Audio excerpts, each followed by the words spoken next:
ГСП онлайн. Городские новости сейчас. Пятница, 9 часов вечера. Сотрудники отдела по делам молодежи патрулируют город в поисках распивающей спиртное молодежи.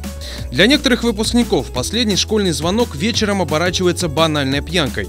Чтобы не допустить этого, сотрудники полиции проверяют в ходе рейда привычные злачные места – Вечный огонь, дворы, парки.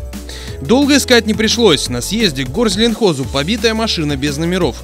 В ней 4 подростков, пьют пиво, одна девушка несовершеннолетняя. В итоге девушке предложили проехать в наркологию, чтобы точно зафиксировать факт опьянения. Затем звонок родителям и обстоятельная беседа.